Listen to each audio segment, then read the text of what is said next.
You are listening to Claret and Blue, an Aston Villa podcast brought to you by Birmingham Live. Hello and welcome back to episode 5 of the Claret and Blue podcast. Today I'm joined by Ashley Preece. Hello, how are we doing? All right, back in again. Yeah, how are you?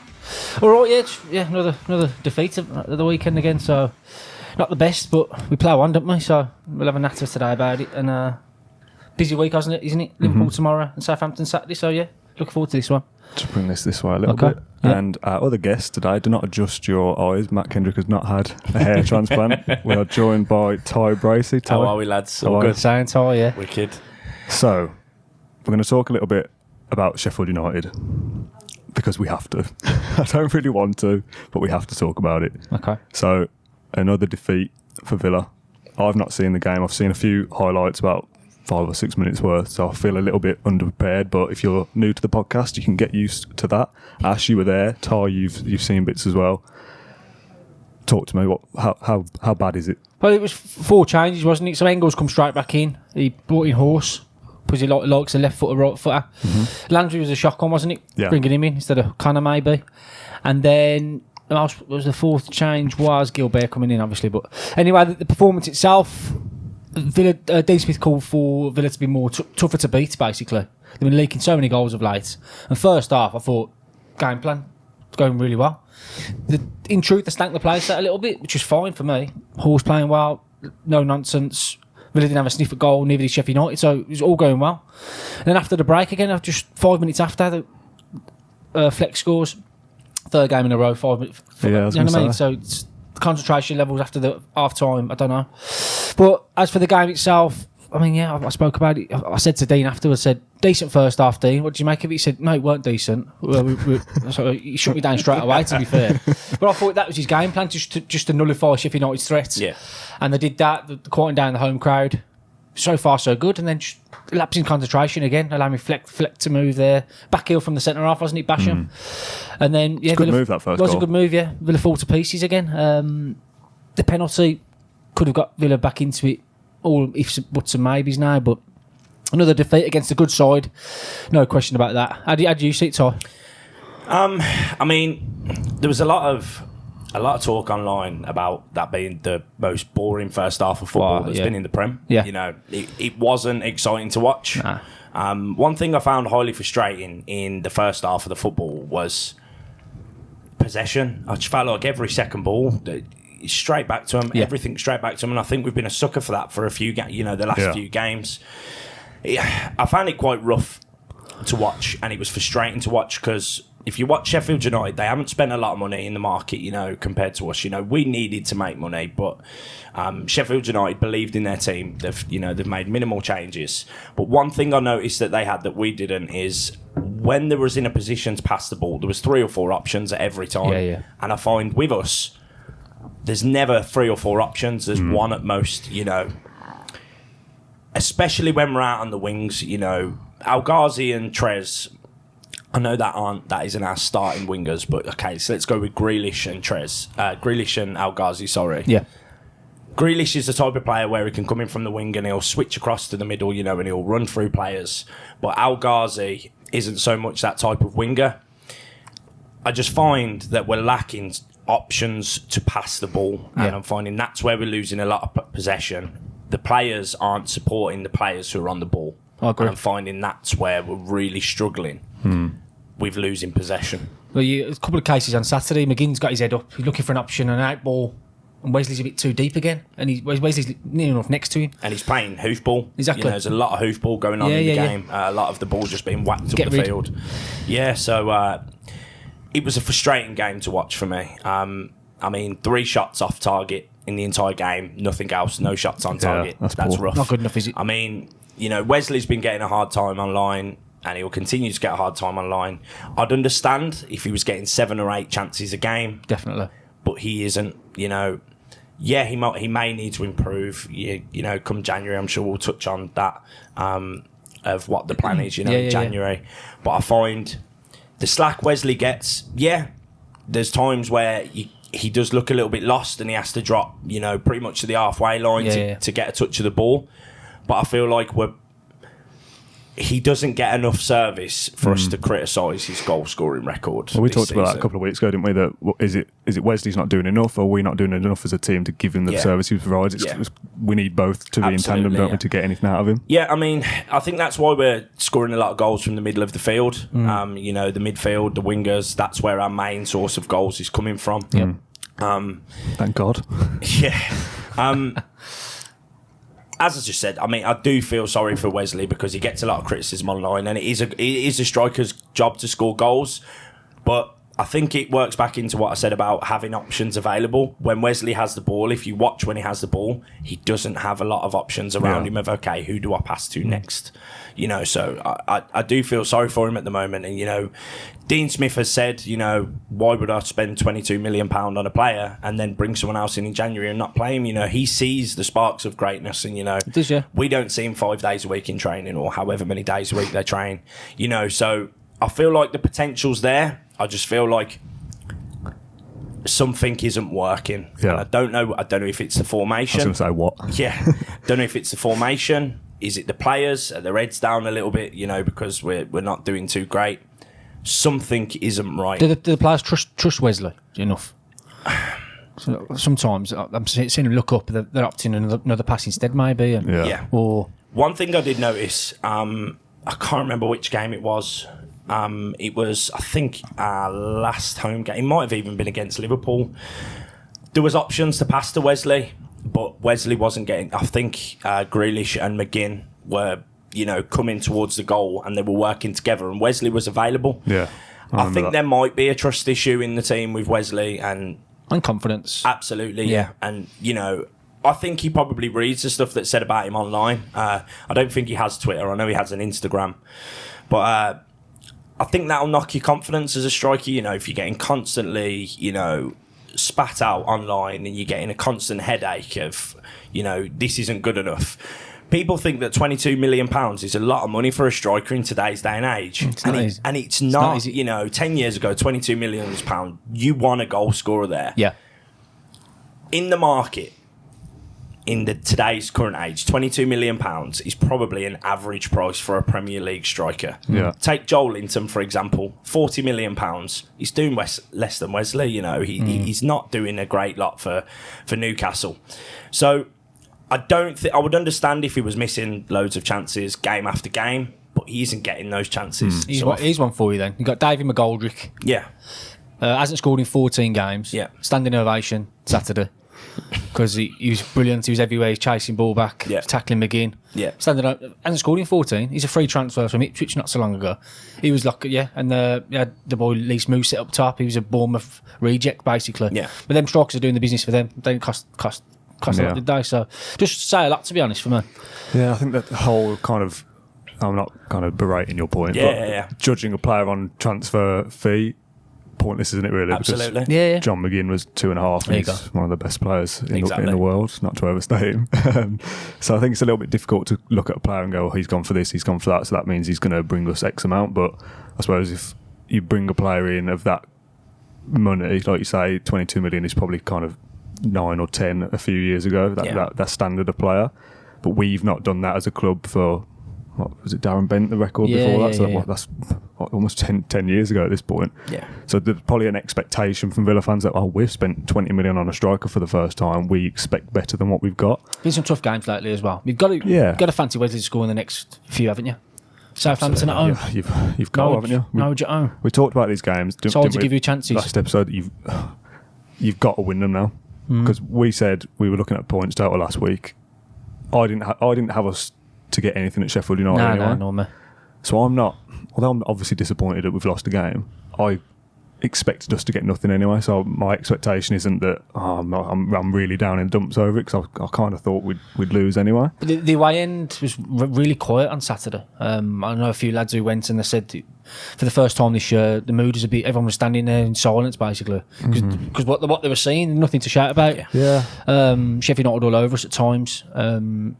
And that says a lot as well. So the expectation levels have gone down a notch, possibly. I suppose the case there is literally we were in the same division last year and they've come up and adapted and are they top 6, top 8? But they were fifth. They've dropped down now. Okay, so I mean massively overachieving, you would say. Yeah. They were good last year. They've been good again. They were good the year before that when they got promoted into the Good Championship. solid side. They've been together for years, haven't they? I suppose we're looking at that going, why can't we do that? Absolutely, That's the frustration. That's the frustration. Smith Society, yeah. Villa are a new team. We've got loads of potential. It's going to be a waiting game, really. Is this the way the season's going, Ty? Is this how you expected it to go? That we'd be around this point total at this point in the season? I'll be honest. I watched us against Leipzig in pre-season, and I thought we can finish in the top half of the table. Yeah. I was seeing some really great football. Dean Smith's philosophy is very much attacking football. Yeah. You know, if we go down to 10 men, he don't care. Attack. You get that goal. And I'm not seeing that in the last few games. No. So I watched us against Leipzig and I thought, we can finish top half of the table here. This really can happen. And then the reality kicks in. You're in the Premier League, and the Premier League isn't by all means a walk in the park. There's teams who are giving you a schooling who you don't, you know, you look at your likes of Bournemouth and Brighton and think, yeah, small clubs, we can beat them. And then the harsh reality is they give you a really good game. Bournemouth are no pushover. Brighton are no pushover. They're not a club of Villa's calibre. They're not, but they're not pushovers. I went to Sheffield United away last year, and their atmosphere is, they do give the away fans a really hard time. You're surrounded both sides, and they love giving you hassle. It's not an easy ground to go to. Sheffield United play a way of football that I think will eventually get exposed, but at the moment it's not getting exposed. Me and, you know, when I've spoke to mates about it, they said they'll get exposed with these tactics in the Premier League. They'll play teams like Man City and they just won't bring it. But they are bringing it, you know, they're doing everything I didn't expect them to do. But I don't mind us losing against teams. I can deal with us losing against teams. But I feel like that performance on Saturday isn't good enough. How do you rank that performance this season in comparison? In terms of how bad it was that we were seeing? Compare it to a game where we've had an amazing game. Let's go Everton. Probably the best atmosphere I've witnessed at Villa Park this season. You know, it was absolutely rocking. Yeah. We played well. Everyone's buzzing. Wesley scored a goal. We were 1-0 till quite late on in the game when Al Ghazi scored another one. I feel like that was an 11 players on the pitch who wanted it a little bit more than the players who wanted it on Saturday. Yeah, it's stark contrast, isn't it? Really. Yeah. That game, and Smith said after it as well. We've got to be better with the ball now. We've got some, what did he say? Coined the phrase, continental players or something like that. So he's expecting a lot more with players with the ball. And then that on Saturday, it was flat, wasn't it? Yeah. And no belief in themselves. He's banging on about that recently. There's no belief at the moment. So there's a lot of hoofball. Yeah. Yeah, Bruce Ball is what I was seeing on Twitter. Bruce Ball.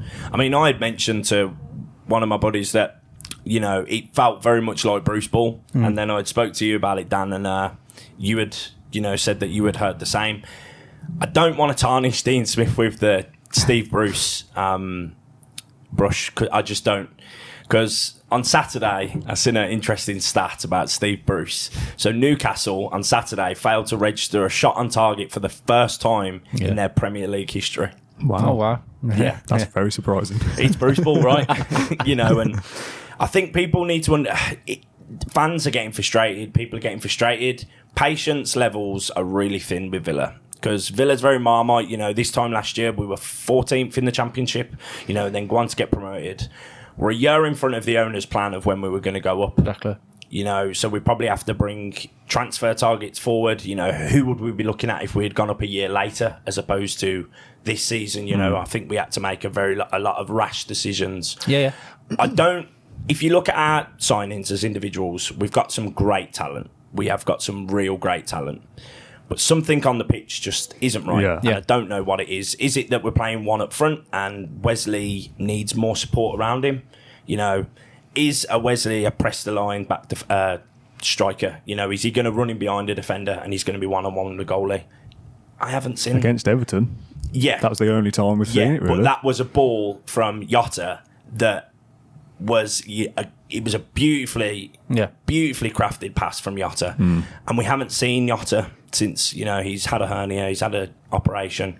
I'd like to see him in the team because he can put a ball in and you can see that there's something there between him and Wesley where he's spotted Wesley's run. Now, if you watch that goal back, for Jota to get that ball where he got it, he's done, you know, tremendous work there to get Wesley in that position, and it just shows you that he can score a goal when he's one-on-one with a goalkeeper. Sorry, mate. Going off topic there. I don't even know what I asked. Worst performances, like, so where's Yes, it rank? so, yeah. Palace was bad, wasn't it? And The one I'm thinking of is Wolves away. Wolves away, yeah. I thought it was the first time I thought, Jesus, we've been terrible bracket, here. isn't it? Absolutely. Yeah, it's up there. So I was going to look at some stats. I haven't.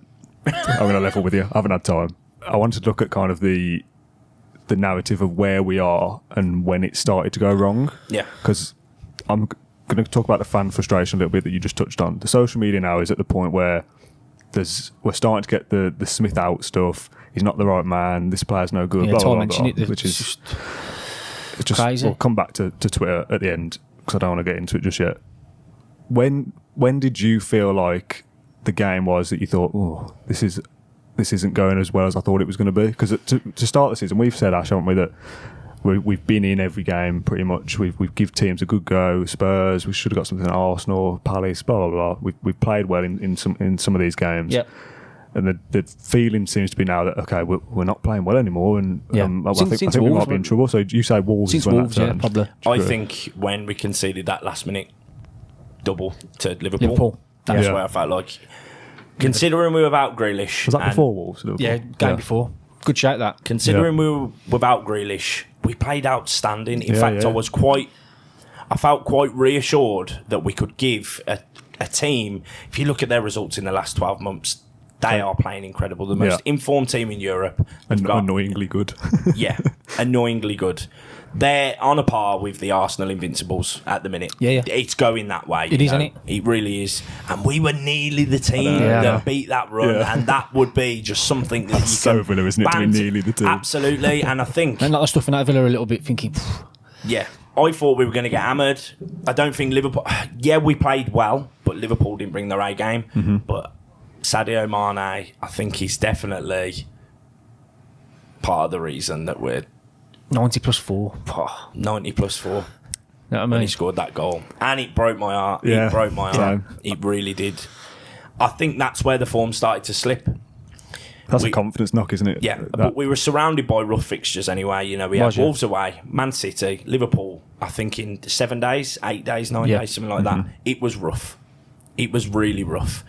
I didn't expect us to get anything from any of the games, but I was reassured that we do have a team that can exist and play good football without Grealish. Yeah. Because as much as Grealish is Villa through and through, and he bleeds Villa, he's here for a career. Football is his career. Oh, this is getting controversial now. No, and I would never want to see him leave Villa. He's Villa captain. I'd never want to see Grealish leave, but there's going to come a time, you know, take Steve McManaman and Michael Owen, Liverpool fans, but go to Real Madrid. If Real Madrid come knocking for Grealish, and call me being biased saying that Real Madrid will come knocking for Grealish, when you got Pep Guardiola, one of the greatest managers in the world, saying, Jack Grealish, we can't afford him. That's Manchester City. We can't afford Jack Grealish. There's going to be a time where a team's come knocking. We've got an unlimited pot of cash, and we can't say no. That's just making me a bit sad. It is, of course. We never want to imagine a life without Grealish and McGinn. But there's got to be something in place if they aren't at Villa. Of course. You know, Smith will say in the media, Jack will tell you about jumping into his bushes. It's all right, carry on. Carry on. Jack will tell you about running into the bushes when he was a kid, pretending it was a whole end, you know. But at the end of the day, if someone offers you £250,000 a week to go and play for Real Madrid, are you going to turn it down? Yeah. So I suppose, I mean, bringing it back to this season a little bit before we get off topic to Grealish leaving and selling that If I start slipping off, Dan, just tell me. I don't do it on purpose. No, it's fine. It's It's fine. I mean, we are used to this at this point. Matt Kennedy goes on some wild stories. So yeah, I think you're right. That Liverpool, it was such a sucker punch that we almost didn't recover from that. But I kind of feel like, as much as that last few minutes are difficult, part of me feels like, well, can we look at the other 80 minutes that we were good for and take something from that rather than focus on the last 10 minutes that we lost the game in? I think you go to Wolves then, and that was the first game for me that we played badly. As much as the Liverpool result was a hard thing to take, we played well. Wolves, we were terrible. Then we regrouped international week, come back. Yeah. But brush aside Newcastle. It's quite easy, wasn't it, in the end? Quite easy. Newcastle been doing well. So brush aside them, then get to Old Trafford.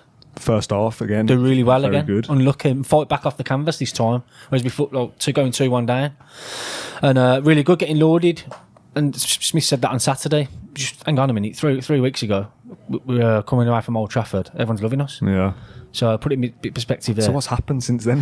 Just playing against good teams. Leicester, brilliant team. Sheffield United, good solid side at home. But I suppose Chelsea, the more frustrating thing is there that we've not played well in any of those games either. Yeah, we didn't true. play well against Chelsea. I don't think Chelsea gave us an opportunity to play well. We were severely outclassed by Chelsea. Do you think? Yeah, and I'll be honest, I was expecting Chelsea to finish outside the top half of the Same. table this year. I Same. thought Frank Lampard... I mean, they were good, but I still feel like we didn't play well there, though. I just think we were severely outclassed. I don't think they give us an opportunity to do anything. No. I think they had Chelsea everything surprised locked me. down. They're Yeah, really they good. really did play some...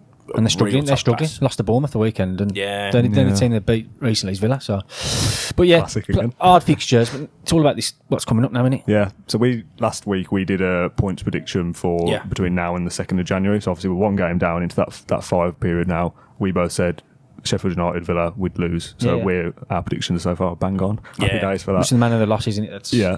So the next 3: Southampton on Saturday at home. Yeah. Norwich Must win. Boxing Day at home. Must win. Watford away a couple of days after. Yeah. Must win. Ah. Depends on the first two. I Oh suppose. yeah. So 3 games there.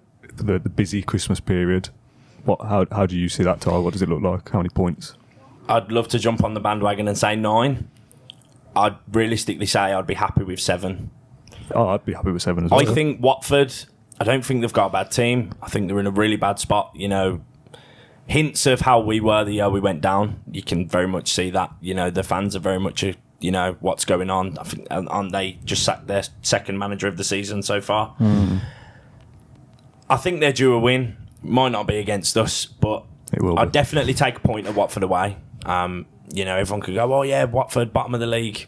It's no walkover. There's 11 men on a pitch versus 11 men. Anything can happen. And it's Christmas as well. Weird things happen when there's loads of fixtures. Absolutely. Something is going to go wrong somewhere. Test the squad now, isn't it, as well? Yeah. Definitely. And when we've got Irish and Scottish in the team, they like to party. So you never know what's going to happen. So the 2 at home. It's good out of there at home as well. Yeah, Yeah, The 2 massive. coming up. You've got to win both, I think, now. absolutely. My only concern is Danny Ings. Great player, scoring goals.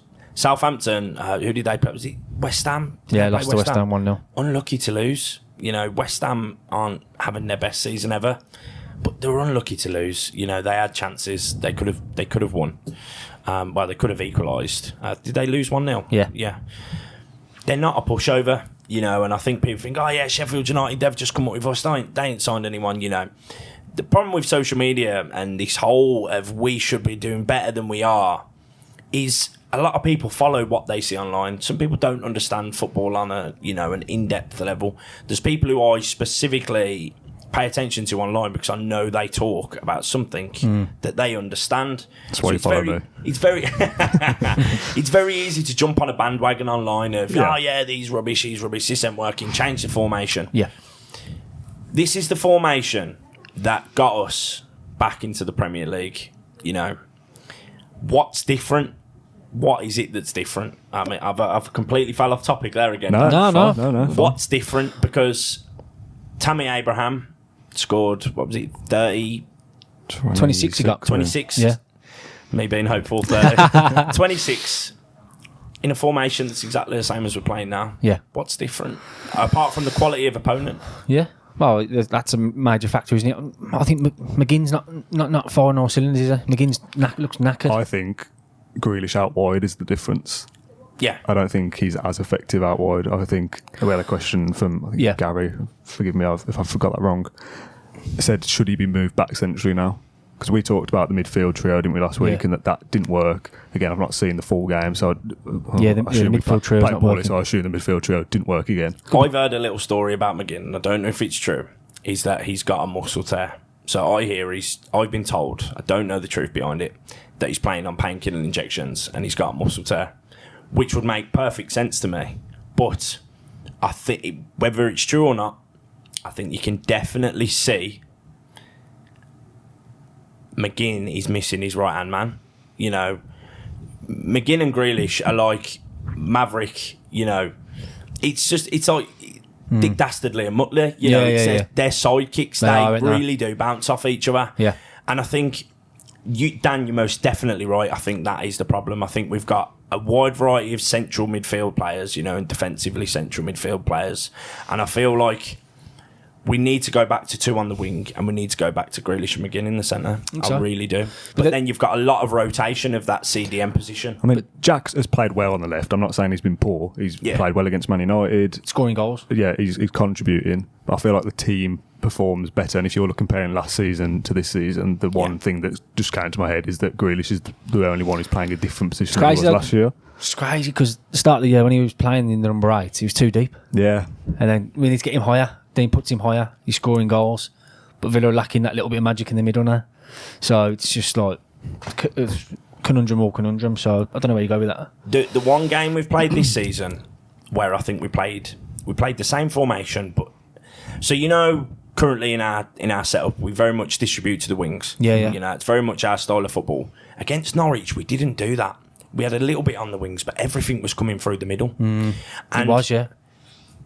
We absolutely battered Norwich, and for some reason we didn't play that style of football in any other game. I don't know if it just happened and that was how the game ended up going, but we absolutely, that game against Norwich, it might not have even been our best performance so far this season, even though we scored five goals.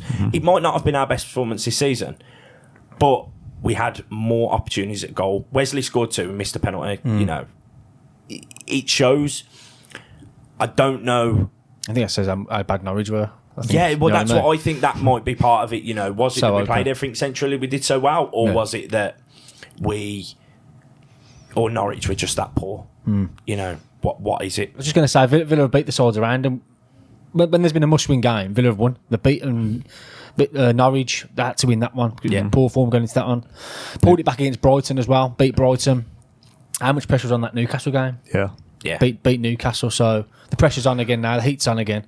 I think so far this season Villa have come up trumps, haven't they? I suppose that's the thing, isn't it, that if we've been on this bad run of form now, if you do win the next 3 in a row, everyone will go, ooh, nothing to worry about, we're fine, we're exactly. Probably around but would the fans be in a different position if we were in this run of form and we didn't have the unlucky situations? So take into account the Crystal Palace game where we, Kevin Friend, sorry to mention his name, take into account that. Still makes me angry. If every team have gone to 10 men against us and we had won those games, if we hadn't conceded against it, if we'd beat Arsenal or even drew with Arsenal, would people be more accepting of the current run of form if those things hadn't happened to us? Because those things didn't happen because of Villa or any of the players. It was just bad luck. I suppose it's one of those things, isn't it, that we can look at those and go, oh, that was really unlucky. But there's probably things that have, I can't think of anything off the top of my head, but there's probably things that have gone our way this season that have been lucky as well, but it's easy to point out a negative, isn't it, in that regard? Absolutely. I think some things are just classic Villa, aren't they? Like there's a stat that I saw on BBC Sport before this that of all the teams to have a penalty this year, we're the only one to have not scored one. We've had 2, Wesley and Jack, the other day. We've missed them both. Like that feels like one of those things. One of those stats that's classic Villa. That is. After Grealish missed that pen, I just thought today isn't meant to be, and that's we got it through VAR as well. Like VAR went for us. They spotted it. It was a handball. They got it right. Blatant handball. They get it right. Here we go. If we score this, we're probably back in the game. And it's classic. Up steps Jack, the player that I wasn't at the game, but when I saw it coming through, I was like, I think Jack should take this. Because Codger was on at that point. I was thinking, I think Jack. I'll go Jack here. And then he misses it and you just think, if Henderson had saved it, it would have been a retake because Henderson was off his line, but because he missed, I don't know, there must be something in the ruling say, well, you've missed, deal with it pretty much regardless of the goalkeeper. I suppose he didn't interfere with the miss, did he? Would have been a lot of fun, but been and gone, hasn't it? So so the next couple then, Southampton and Norwich. Watford after that, I think it's Burnley New Year's Day. Even Burnley, it's a game that you've got to be looking at picking up something there, even though it's away and it's a difficult game. So I want to talk about our best 11. Now, I put a tweet out yesterday that's got a lot of replies to it. I'm not going to go through them all because it'd be very boring to sit here and read out about 30 formations. Don't worry. But the sort of overriding consensus from Twitter is that we should be playing a 3-5-2. That seems to be the most popular choice. Because I said, if everyone's fit, You can pick a formation, you can pick our best team. What is our best team now? Because at the start of the season, like you say, 4-3-3 last year, I've said twice on this podcast in 2 weeks that I kind of feel like if Smith wants to play that formation and that's his thing, I kind of respect that. Now I kind of feel like it's a little bit stubborn not to change it because it's not working. Now, if you're, like you said, if Wesley's getting chances and missing, you kind of go, okay, well, something is there, that's fine. If Dean Smith persists with 4-3-3 because it looks like we're in games, like we were at the start of the season, you go, okay, well, stick with it.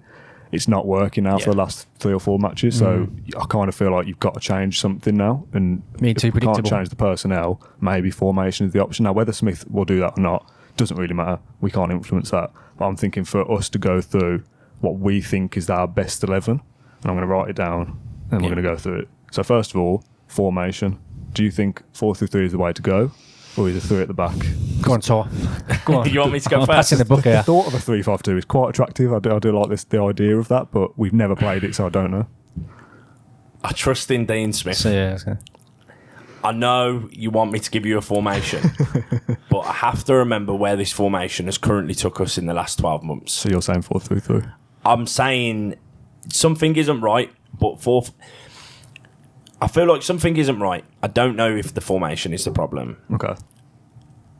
but that is the formation that is the reason we're all sat here talking about Villa in Premier League matches. Because Yeah. if that wasn't the case, we'd probably be in here talking about we've just beat Millwall 1-0 from an 89th minute goal from Jonathan Codger. Yeah. I trust the system. Something isn't right, but I trust the system. Okay. I don't think we should change the formation. However, I feel like Wesley needs a number 2 next to him. I feel like he needs someone closer to him as a player. And I think when he's got Grealish and McGinn behind him as central midfielders, he has a lot more support. I think the formation doesn't need to change. I think the setup of the formation needs to change in terms of who you're putting out on your wings. Okay. I think Grealish could probably play great at right back if we needed him to. He will excel in any position. If we were down to 10 men, we had no strikers on the bench, or Wesley got injured, Jacko needed to go up top, I think he'd do great up top. He'd take people on, he'd score goals. Again, probably being a bit biased because I'm Team Villa and Team Grealish. I don't think there's a problem with the formation. I think there's a problem with where we're playing people in formations. That's my 50p. Okay. What about you? I like, got to trust Dean Smith, haven't you? I mean, the system's been played at youth level now as well. I've been to a few 23s games, so they're filtering that right down. I asked him the big question last week. Will you consider changing system? He goes, yeah, always consider changing system. I changed it 3 times against Leicester, did nothing. But he's basically saying we're in a really hard league. It's a tough league. We've had some hard fixtures. And the players are still learning together. It's still a new team. Bear with us. We'll beat the teams around us. And Do you actually say that? well, basically, that's how you come across effectively. So I think he'll stick with it. But personnel, the debate we've had today is putting Grealish back in the middle, isn't it? Okay, so we'll go with a 4-3-3, but I'm going to go through a 3-5-2 just because there was so much on Twitter that was saying this is what I think. So I kind of feel like I've asked them to get involved. I want to share their opinion as well. It's not just about us. So the first name I put down, obviously, Heaton plays in goal. Absolutely. Yeah. Gilbert is our best right back. Yeah, really impressed with him. Centre half pairing, Engels and Mings. Yeah. That's the best pairing, yeah. Yeah. So this is if everyone's fit, this is what we're playing. Target left back. Yep. Somebody asked me on Twitter that Hawes played well the other day, and is he a better option at left back? I don't think he did play well. Do you not? No, I think he got exposed. He did a few good things. But First half, he was good. He looked alright in the highlights reel, but And the thing is, he had posted something online recently where he said, I needed to see this. And it was something saying about 5 years ago where Harry Kane and Vardy are on the bench. Yeah, starting games, and, look at them now. And I think he's worked hard in training. And I think he said to Dean Smith, give him an opportunity. And I think that was his chance to shine.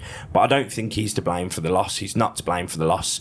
But one thing, Mings has been making mistakes recently in that defensive left central role. Yeah. But one thing we did lack on the field on Saturday was a leader. And I think Mings is that leader. 100%. So while we did miss him defensively and he occasionally makes a little bit of a mistake, you think, go on, just get rid of it. One thing we did definitely lack was that Mings type of leadership in the game. Nobody knew who to look at for, come on lads, keep your heads up. That's what I felt we were missing. So I'd definitely go Yeah, regardless. Yeah, I don't think... from what people are saying online, play 3-5-2. If I were to play a 3-5-2, my three centrals would be Mings, Engels, Konza. Yeah, same. We'll come on to a 3-5-2. Sorry, mate. No, that's okay. Midfield 3 then. Defensive midfielder. I'll let you go first this time, mate. Okay. Do you even play a defensive midfielder? Yeah. How do you feel about Nakamba this year?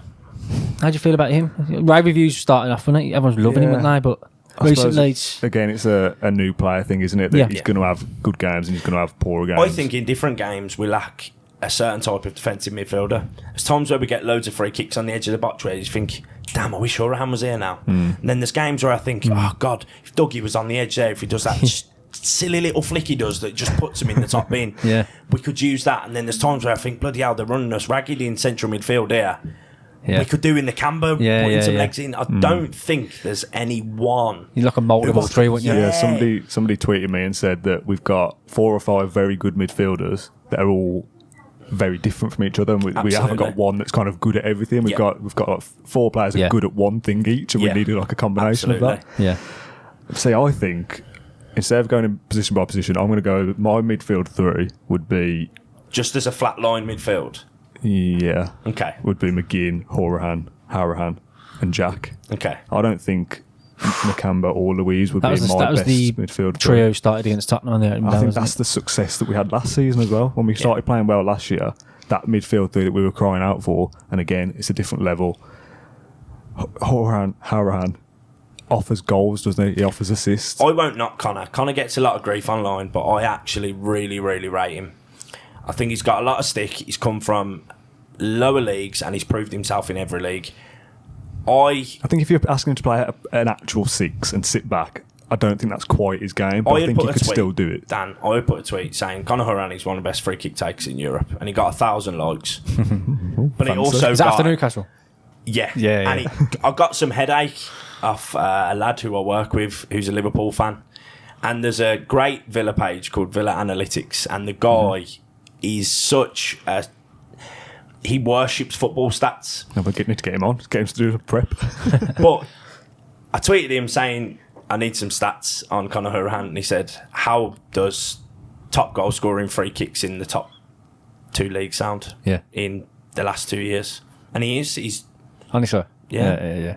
Some will say, can you afford to have a player that is only good at free kicks? I don't think that's the case. I don't think he's just good as... No, I'm I don't think he's just a free kick taker, but I think it's easy for people to say that online. If people talk about his qualities and then talk about things he's not so great at, I don't think anyone can say that Conor Horan doesn't give 100% in every game. Everyone has a game where they're not playing the best that they play, and I don't think that is just down to work rate. I think Conor Horan... I would be happy with Horahan Louise or Nakamba starting in midfield every game. Either of them, I'd be happy. Never replace Jack and John, but Connor, Nakamba, or Dougie, I wouldn't. When I look at the team sheet at 2:00 on a Saturday, just for it's about to, an hour before kick-off, I'm never disheartened at seeing any of them in the lineup. Yeah. Okay. So Saturday's coming up. Southampton must-win game. Who's Connor. So you think it's different? Because I don't think they will beat us in skill and talent. And I don't think we need a high work rate central defensive mid like Nakamba in there. I think we need someone who is creative. And I think Dougie or Connor would suit that most definitely. What about you? Horses for courses, saying there. I've been disappointed with Connor lately, ever since the Newcastle game, because he was so good against Newcastle. But he struggled at Chelsea. It's coming up against top opposition, isn't you? So against the must-win game, the sides around us, I think Connor comes back in, doesn't he? That goal threat he poses as well. It's just he doesn't do enough in games. He doesn't impose himself enough. He does have quiet games. Yeah, can have quiet games. They can pass him by. He's always a threat. He was Villa's top goal scorer this year in all comps, isn't he? That's mad, considering he doesn't play every game. So yeah, I think the next game's coming up. I think Connor plays for me. Yeah, I agree. So do you also feel that obviously McGinn straight in there, Jack as a central player in a 4-3-3 absolutely is our best option? Or do you think he's better left wing? So obviously the the plus to playing him left wing is one of these midfield three that we were debating over. He gets to play as well then. Yeah. That if you play Jack left wing, you can play Louise and Horan or whatever. I think that Smith is indirectly telling us that he's looking for a winger in January. Because I think he wants... I know Jack can play left wing, but I think he's playing him left wing because he's not happy with Trezeguet. He's not doing what he expected of him. Yeah, he comes on for El Ghazi because El Ghazi at 80 minutes is putting a shift, but Trezeguet's work rate lately has been phenomenal. Regardless of his performances, he's really tried hard to win the ball and to beat defenders. I think Smith is telling us indirectly that that's an area I'm looking in. Why? Because he thinks we're better with Jack on the wing, or because he's not happy with his current wingers? Which one is it? Okay. So as a forward three then, I feel like this is the point where it kind of falls down for me now, because there's basically three players you can put there, and they're the three that are playing. El Ghazi, Wesley and Trezeguet. Yeah. They're our best forward three because there's no one else. Yeah. And that's the problem, isn't it? There's no other option to change it. Kodja doesn't get into a best team. Jota doesn't get into a best team. And then there's obviously the argument that Jack would play as a left wing when there's a midfielder in there, but that's where it falls down. Yeah. There's no option to rotate, and that our best side, if everyone's fit, includes three players that have to play because there's no one else there. Yeah. That's the issue. I think so. With Trezeguet, for me, I've got Trezeguet on the back of my away I top. like Trezeguet. I like If you El Ghazi watch as well. his compilation reels, and I know that's an easy thing to say, because if you watch anyone's compilation reels, they look like R9. In Turkey, he was very much not afraid to take players on, and he literally would give it absolutely lemon. Did you see that goal he scored in training the other day? Yeah. Absolutely incredible, and that's what I've seen in his show reels. But one thing he does in the Turkish league that he didn't do in the Prem, he doesn't take people on. Like, I see he's got this burst of pace where he can keep the ball quite close to his feet, and I'm just not seeing it. And you know, I'm a sucker for a player who's very skillful. Adama Traore, everyone will rip him to shreds when he was at Villa. I had him on the back of my Villa top that year. Yeah. Because he's one. He has, I think, he has the highest dribbling past players stat in football. I think it's up there in the top three year in, year out. Yep. And if you look at him now at Wolves, he had no end product. He's got end product now. I'd say, he's good enough to be playing for Wolves. I just want to see him take players on a little bit more. Now, I don't know if it's a confidence thing because he knows that the quality of football is different, or is he being instructed to not take players on and not do things in his style of football. I don't know, but I don't think he's playing the same football he did in the Turkish league. And it isn't as of course it's not as that Turkish league. No offence to Turkish football, it's probably League One standard. So there's our Turkish audience gone. Thanks for that. It's probably League One standard, minus Fenerbahce, Besiktas, Galatasaray. They're probably your only three teams who stand out to the rest of Turkish football. I'd just like to see a little bit more from him going forward. That's all. No, fair. I think, as we mentioned their confidence. I reckon he's playing too safe at the moment. The Shackles, he's like, he doesn't want to not impress. He's like, I'll do the safe things.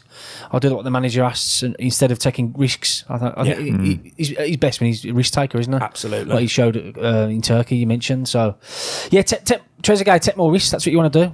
Roll for one in from 20 yards, have a go. So I think he's playing too safe at the moment. So I think we'll see more of him next couple of games for sure. Especially with the transfer window coming up. Oh, yeah. I think they'll all know to be on their toes. Yeah. Apart from Wesley, who Smith's reassured. Don't worry, mate. I ain't buying no one else. So if we go for a 3-5-2, obviously again Heaton plays a back three, Mings, Engels, and Konsa as the best. Fullbacks stay the same, but obviously push further forward. You still get a midfield three, so again that stays the same. That leaves you with putting somebody up by Wesley if you want to play a two up front. So how and who is that? I don't think Kodja? I don't think he would put his strikers there. I genuinely think he'd put El Ghazi or Trezeguet there. Yeah. So this is what Twitter have said, that somebody like El Ghazi. I mean, people are putting this formation as a 3-5-2 with Trezeguet and El Ghazi playing instead of Wesley. And I start to look at things like that, and everyone's entitled to their opinion. I'm not slagging off the audience.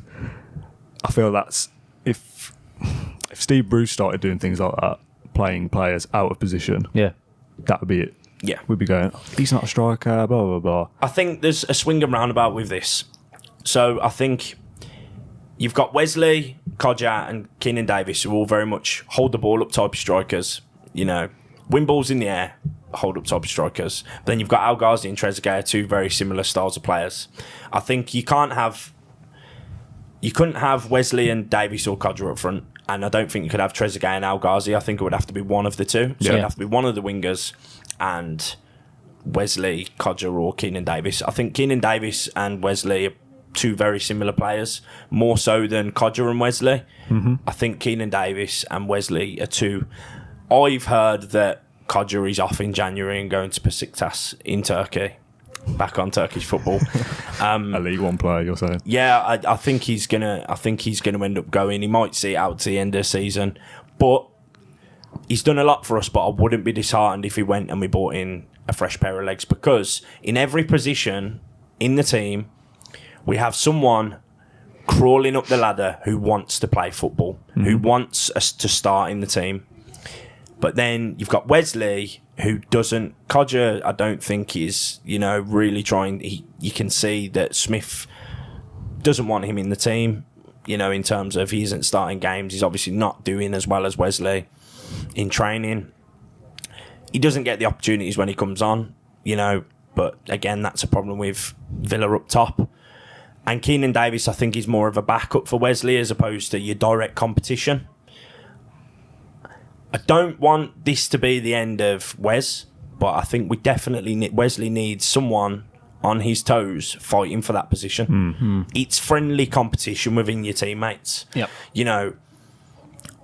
McGinn hasn't been himself, whether that's because he hasn't got Jack next to him or because he does have a muscle tear. I don't know if that's true. I'd rather 100% Connor than a 50% McGinn. Mm-hmm. I think if McGinn isn't, fully fit or whatever isn't working or whatever a problem he has, people online have been saying, his head's turned, teams are coming for him. No, nonsense. I think he loves Villa just like we do. I just think Wesley needs some competition up front. Yeah. Or a partner. Yeah. He's alone up there, isn't he? Yeah. So, I think even putting Wesley alongside Trezeguet as a forward too, or people are saying having Jack as close as like a kind of a false nine kind of thing. It's like, I kind of feel like we're trying to fix a problem in the wrong way. I think if Smith's going to stick to his system, you either need to change personnel in some way, or you need to kind of maybe push Jack closer to Wesley coming in from the left, or whatever it is. There needs to be some tweaks made, isn't there, to get some kind of success out of that side. The one transfer rumour that's kind of creeping in a little bit, again, from Twitter, courtesy of Darren Bent on TalkSport, where he was talking about Benteke coming back to Villa. Now, I love Benteke. Absolutely love him. Loved him, I should say, when he played for us. I don't care about him anymore, really. But he's not the same player, is he, that we saw at Villa. I saw a stat that off the back of it that he's scored less goals in 4 years than Wesley has this season or something like that. So it's like, is he the answer to a side that needs goals, a striker that isn't scoring and is well out of form and has injury problems? And as much as I like the romantic idea of him coming back and saving the day and being the hero and getting the shirt with Benteke on and the celebration coming back and all the rest of it, as much as I love the idea of that, we're past that, aren't we, I think? Benteke isn't the player he was for us, and Villa aren't the team that we were when he was there. So I don't think you can just say, he's not what he was before. He isn't, but he's out of favour in a Crystal Palace system. I don't think that's going to change, but I think he's just signed a new contract. I'm not sure. Yeah, an extension. Yeah, extension. Somehow. Villa aren't the same team. We're not in the same system. If you look at what Dean Smith's looked for in a striker, which I can only base that on Wesley, are they similar types of players? In a way, yes. But Benteke isn't the player that he was when he played for us for. We don't have that same system. We don't have that same team. I don't think he's the answer. I don't think... It's like if Ronaldo went back to Manchester United. Do I think he'd do what he did before? No, because he's not the same player. And Man United aren't the same team. Yeah, fair. What do you think about Benteke? Benteke, if Villa were to get him, it'd be a sign of desperation, wouldn't it? Yeah, it does feel desperate. It really does, doesn't it? So I can't see it myself. Wesley's got this little cluster of games now to finally announce himself again. It's up to him now. I know If there's a time to prove yourself, it's now, these three, innit? right? It's now. Absolutely. So, if he scores 3 and 3 or something like that, yeah, and we win, or even a couple. and Yeah. we win those games, then because of his goals, I mean, if we score and win them 6-0 and he just gets a consolation goal at the end, and it wasn't his contribution, you know what I mean? Then yeah, but if he wins us these games, then we all kind of going, oh, maybe we don't need a striker after all. Yeah. Imagine what a goal does for him as well. Yeah. Even if it comes off his, I don't know, his backside or something, just goes in. Imagine how you're feeling there. All the weight relief. off his shoulder. Absolutely. Finally scored, man.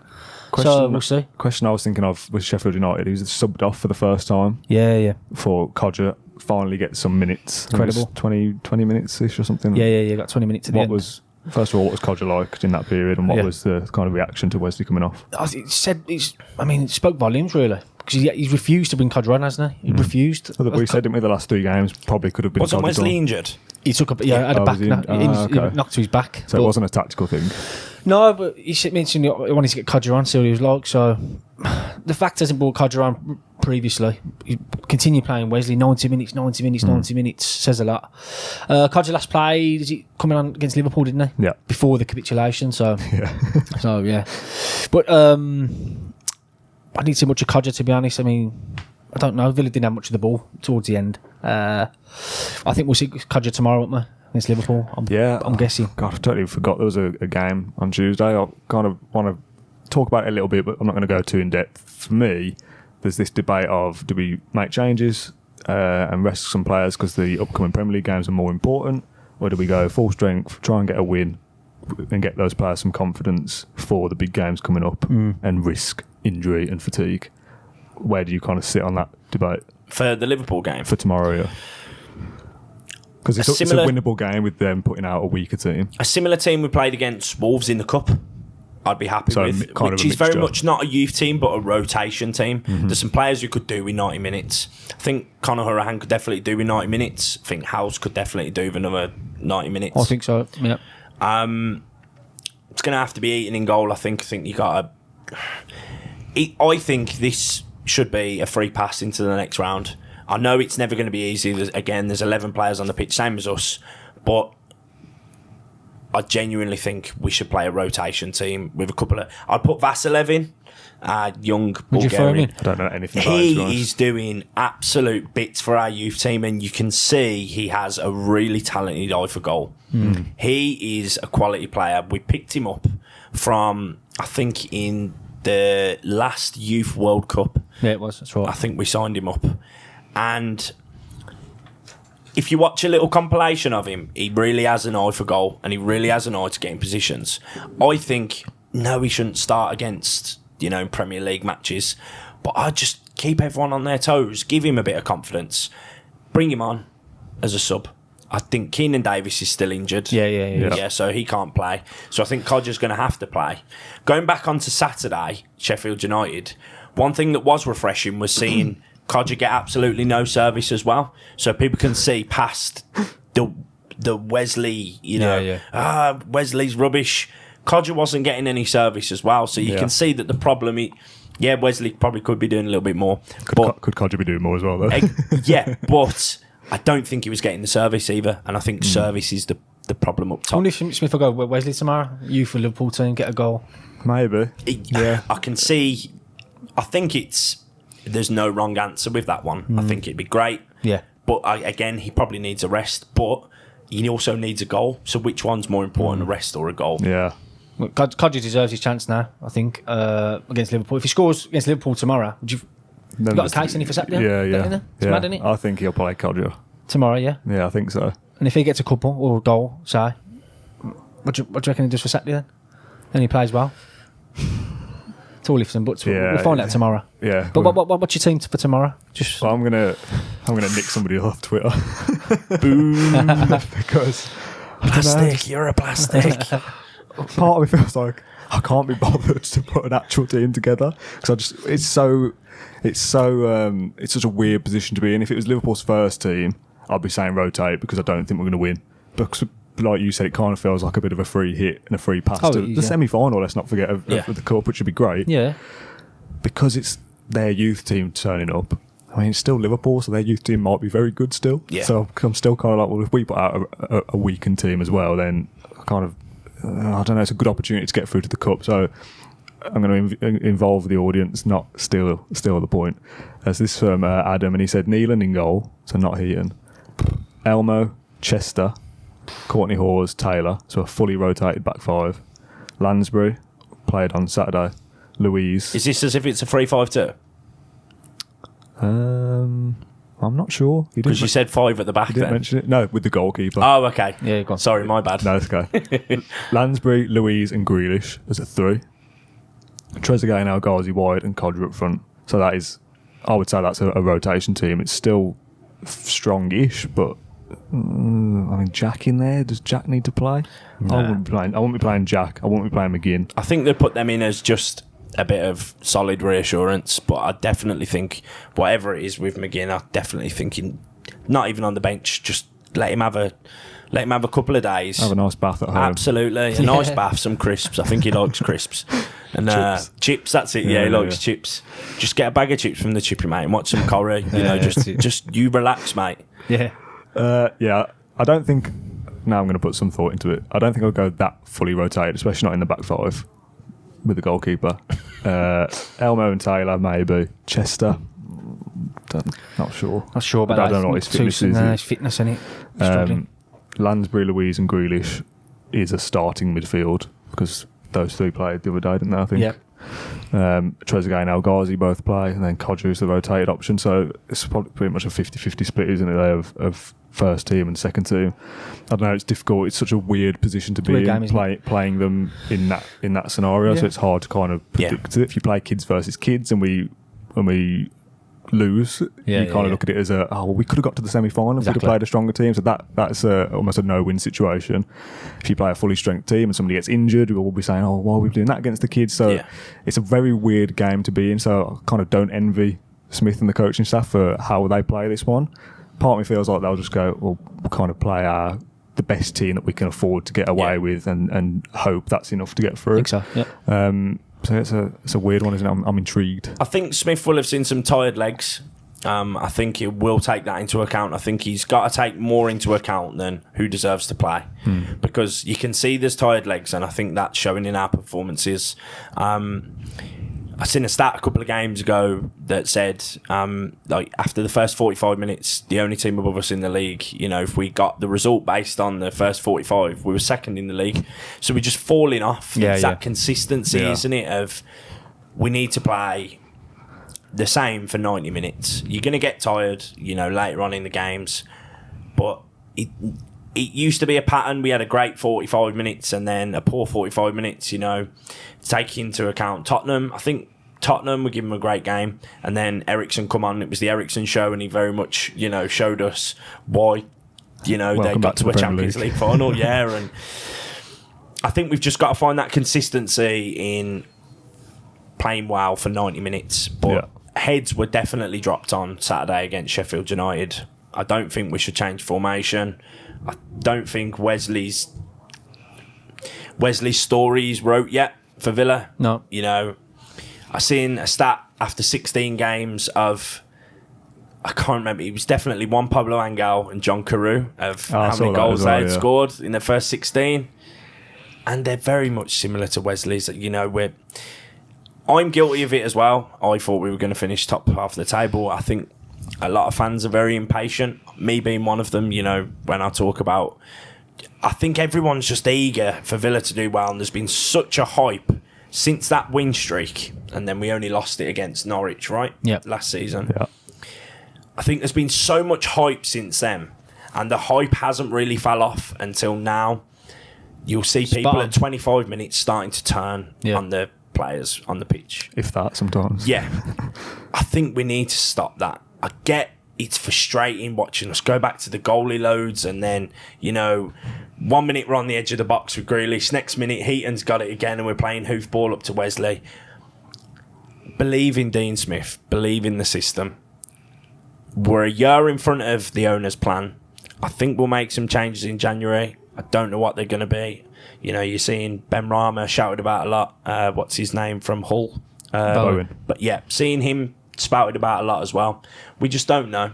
We don't know what the scouts are doing. We don't know what Smith's doing. All I know is that I believe in the system, and I genuinely don't think we're going down. We just need to find some consistency in our play. Yeah, I agree. I think we talked about it, didn't we, last week? Social media is just a weird kind of amalgamation of society. Yeah. It's not quite, isn't a, if I get my words out, it's not a kind of true reflection of society. Absolutely. Is it? And the fan base as a whole, because you can scroll through one person's feed and think he wants Dean Smith to go, he's lost the plot, and somebody on the other side is almost too positive in the other way. And you kind of, there's a balance to be had that we can understand and feel the frustrations of we're not doing as well as we all would like to do, but also not that, okay, well, let's just sack the manager and get rid of it and try again, because it's not the answer.